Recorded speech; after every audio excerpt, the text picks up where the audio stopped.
Hi guys, how are you? Today I wanted to make a video about how to get over someone that you used to love. So this video was inspired by events in my own life. Um, I have been through my fair share of heartbreaks, and it's basically helped me become the person that I am today. So one thing that we have to keep in mind, in my personal opinion, when this does happen is to realize this is normal. It's not normal to go through life like a rock and not feel any emotions. Life is a very emotional thing. We feel happy, we feel sad, and the fact that we even feel heartbreak, the fact that we even feel loss, that makes us human, and that's so beautiful and so rare. It's not something that we should be ashamed of, and it's definitely not something we should beat ourselves up over. If we feel like, oh wow, we feel sad over someone and that makes us weak, then that's stupid, because that actually makes us strong because we're not afraid of feeling something. That's my personal, take on this. But regardless, like dwelling on these negative emotions isn't productive and it's not good for us. So, in order to like step past them and like really focus our energy on the things that we love to do, the things that serve people, that serve humanity, the things that are our passions, we have to get over these things.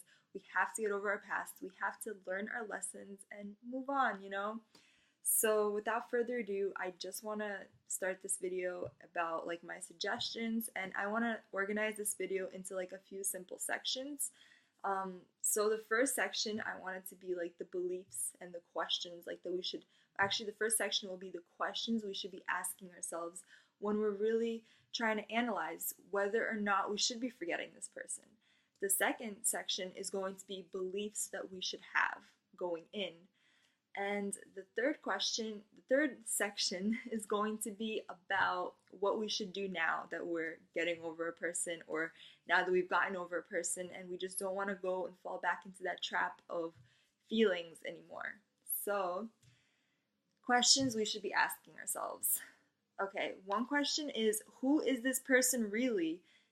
Sometimes when we love a person, we only see the positive in them and not them for who they really are. Like the positive, the negative, and all the basic middle stuff.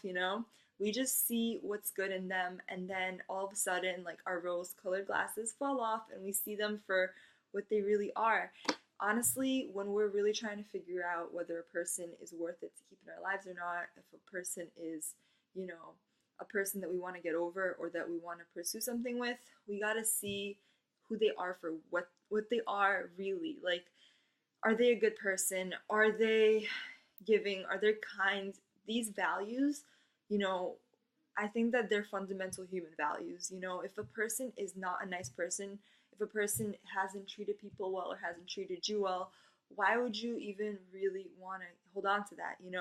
What's worth it? Like what is the point? There is no point in holding on to that type of person.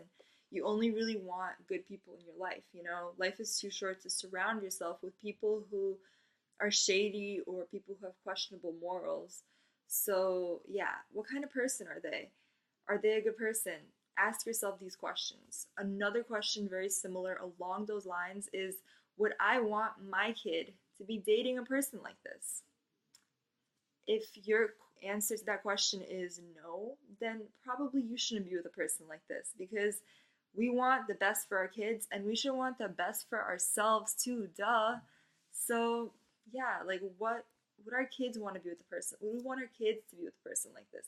Would we want our kids to turn out like this person? And if our answer is no, then we shouldn't be with this person. It's very simple. I think these are the questions we should definitely be asking. And another very important question, one of the most important questions, is, do I deserve this? Is the way that this person has treated me or is treating me what I think I deserve? And this question, the beauty of this question is that it's so based on your own perceptions. Like, you set that standard of how you feel you want to be treated. So you can think that the best treatment in the world isn't enough for you. And that's your personal right. You can pick whatever you feel and, say, like, do I feel like I deserve the way they've been treating me?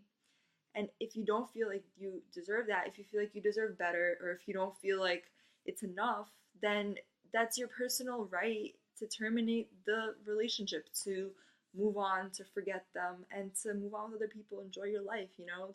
It's your full right, like as a human being, to be happy, to pursue the things that make you happy. So, yeah, those questions are very important. What do I deserve? Would I want my kids to be like this person? Would I want my kids to date someone like this person? Really think about these questions. And also, who is the person? Who are they really? Not just the good parts of them, but all the parts of them.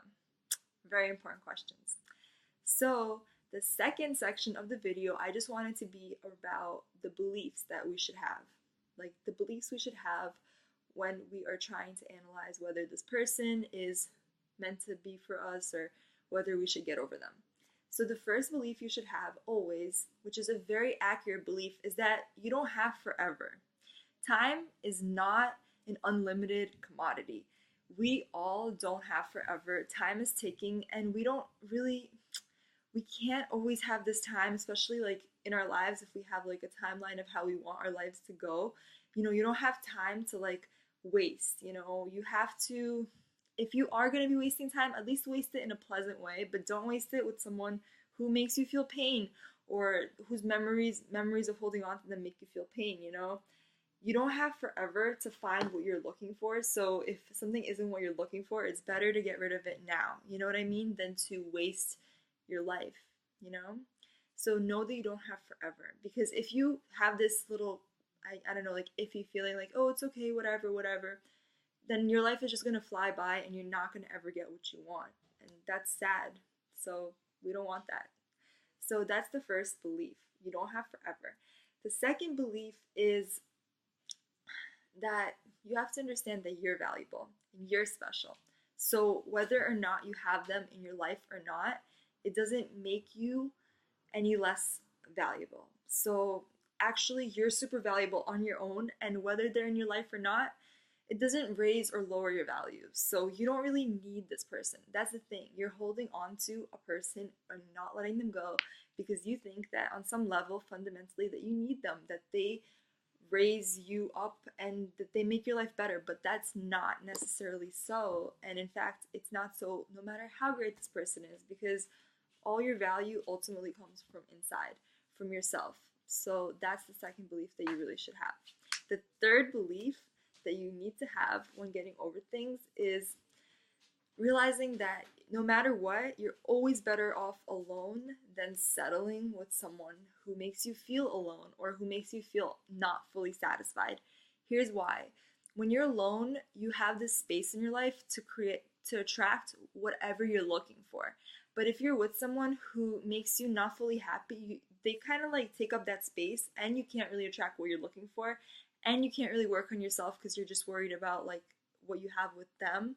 So it becomes very toxic, and it's not really conducive for your growth. So that's something you really should keep in mind as well, that it's always better off to be alone than with someone who makes you feel alone, or to be with someone who's not really right for you. Okay, so those are the beliefs you should have, because these beliefs will make you stronger, and they're also beliefs that will, really just put things into perspective. You don't have forever, and you're better off alone than to settle. We have this thing, like as women especially, like we're taught that like, oh, we don't have that much time, blah, blah, blah. This is true, but even in the case that we don't have time, say that, whatever, like maybe we're old and nobody wants us, it's still better to be old and alone than old and trapped with someone that doesn't make you happy, that doesn't fulfill you. It's better to be a nice, happy old grandma than to be a miserable, bitter old grandma with someone who makes you unhappy. That's my personal belief. Anyway, so now that you're alone, you're getting over a person, or you've gotten over a person, what do you do now? I guess the first thing is you reflect. You reflect on what lessons the relationship taught you. What did you learn about yourself? What can you improve on in yourself? And the second thing that you have to reflect upon is, what did you tolerate in this relationship that you shouldn't have? What are your standards going to be going into the next relationship? And what do you want and not want in a person now that you've been with this person? What did you learn that you can't tolerate? And what did you learn that you like and you want to look for those qualities in the next people? That's another thing to really think about. As well, I just want to say that what you should be doing now that you're over a person is just being selfish. I know it sounds like it's not nice advice. Oh, being selfish, we're taught, is never good, and especially if you're a kind person, there might be something like in you that goes, being selfish, that's not good. At least that used to be me. I would be very anti-selfishness. I would be very into giving all my things away to other people, and I would be very like that, and I didn't really give anything to myself. And I realize now that if I gave more to myself, I would have had more to give at the end of the day. Like, I would still be fulfilling myself and also have something to give other people. So definitely be selfish. Do the things that make you happy. Don't make sacrifices in your life that aren't beneficial for you. Like, don't switch careers to make someone happy. Don't change your hair color because someone likes that hair color.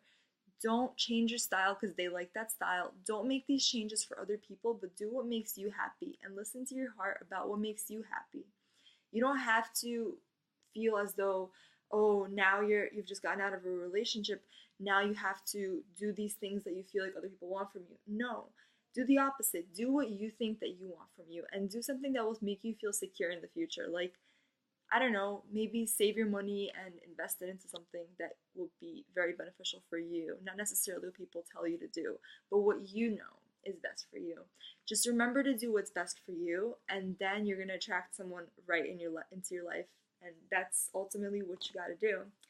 And do things that make you happy now. Like, you've spent time making other people happy, you've invested into them, but now invest some of that energy back into yourself and into people in your life that maybe will be in your life forever, unlike this past person you lost. Take this time and take this energy, which is a great amount of energy, by the way, and really realize there's so much in the world that you can explore. You can learn how to belly dance. If you're a guy, you can go and put that energy into working out, whatever. You can do so many things, try so many recipes, explore. There's so many things to do that are way more interesting than dwelling over a person that you've already had and who wasn't right for you. If it ended, then it wasn't meant to be. That's another thing, you guys, because when something's really meant to be, both people would not even want to let it go. So if it's one of those things that people both let go of, then it was not meant to be. It was not even worth keeping. So yes, these are my main, suggestions. And yeah, do what grows you. Never listen to other people, what they want for you, but always, unless that is also the same as what you want, then of course listen to other people. And I'm not saying never listen to them, always listen to them, but always have your own best interests in mind. Do what is smart for you. And I mean, this is just my personal advice to people because I used to do things that were right for other people, and I used to disregard my own needs. And that was actually not nice. That was very unkind, because being unkind toward yourself isn't kind. It's kind to be kind toward yourself and toward others. So, yeah. Anyway, guys, I hope that some of these tips and tricks will work for you, and they've been working for me, especially the tip and trick about knowing how valuable you are, whether or not this person is in your life. Knowing that you are better off alone than settling for someone who's not 100% what you want. So yes, and one more little thing for the girls who are watching. I just got this new lipstick yesterday, and it is so pretty, and it's such a nice formula, and it's something very, very popular on YouTube, and it's this Dose of Colors Truffle, and I love it. You can order it online. This is not a commercial, it's just me sharing my feelings. But yeah, thank you for watching, guys, and have a great night, and good luck getting over these people that you don't want to be into anymore. Goodbye.